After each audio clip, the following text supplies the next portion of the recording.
At noon, White Rabbit Nini was studying the milk bottle that Nana had brought her in the morning.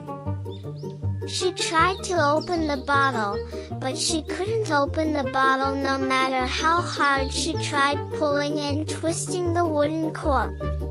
She decided to go get help, and as she was dragging the bottles, she saw Philly not far away. Philly was chirping something with a little bird. Philly knew that the milk bottle couldn't be opened, so he sat down to help. He held the bottle and asked Nini to pull out the cork with all her strength.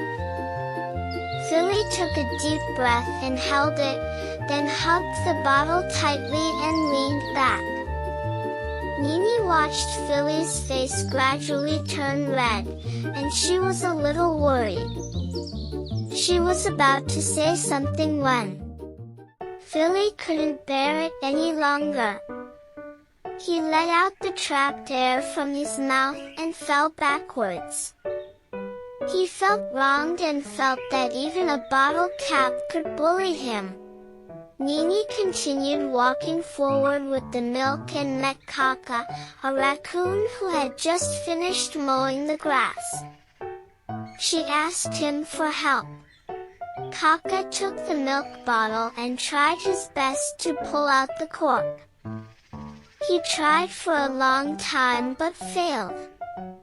He then bit the cork with his teeth, held the bottle with both hands, put his hands downward and raised his head upward. Finally, he still couldn't pull out the cork.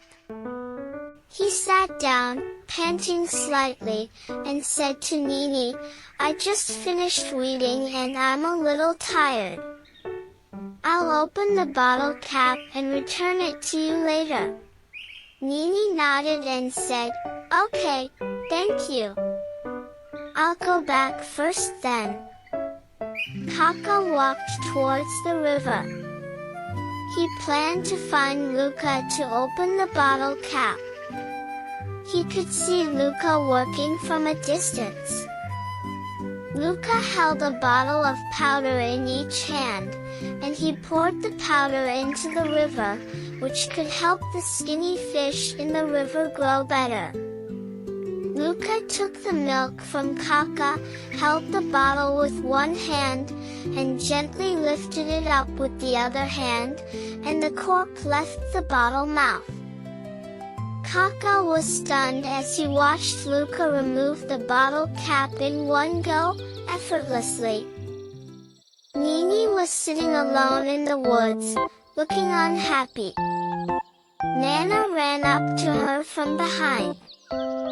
Nana asked her what happened.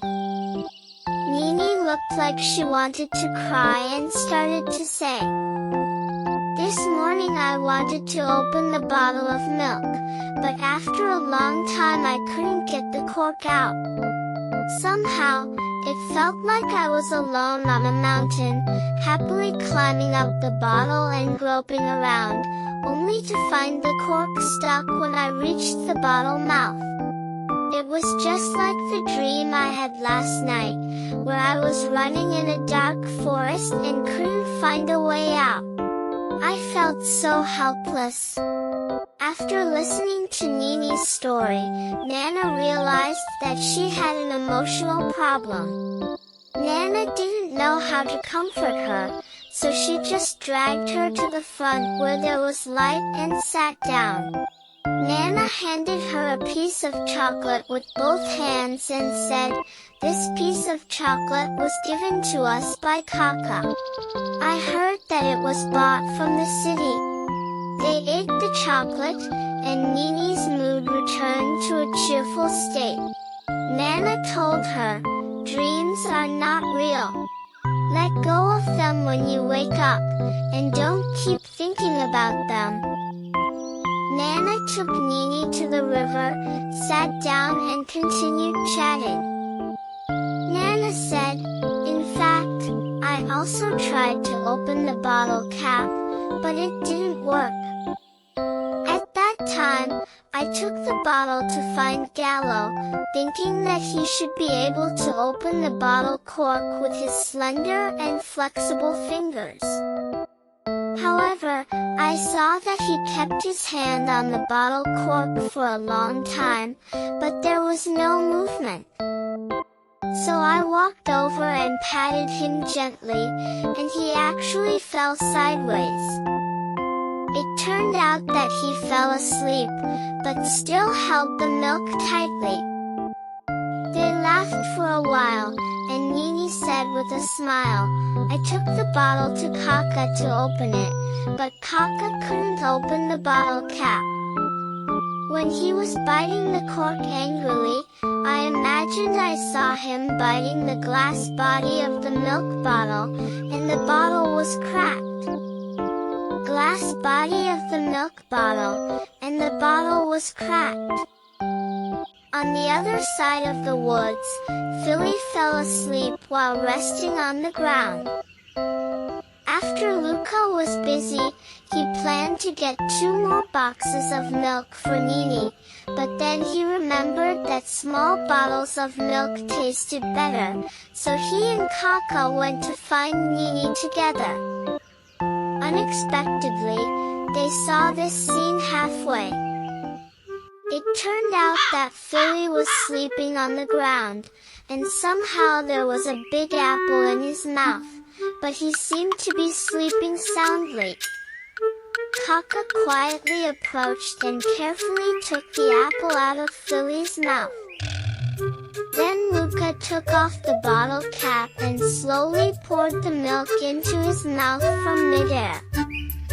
When the milk entered Philly's mouth, he struggled slightly with his hands and feet. Then he woke up, looked at the milk fallen from midair, and continued to open his mouth and drink several mouthfuls. Philly woke up, and Nini and the others came too. They walked back together, everyone sat under the tree. Nana said, Philly, how come a big apple grew out of your mouth?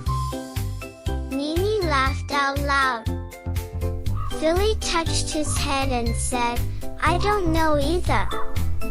Kaka next to him said jokingly, it's funny how you are still sleeping soundly without any consciousness.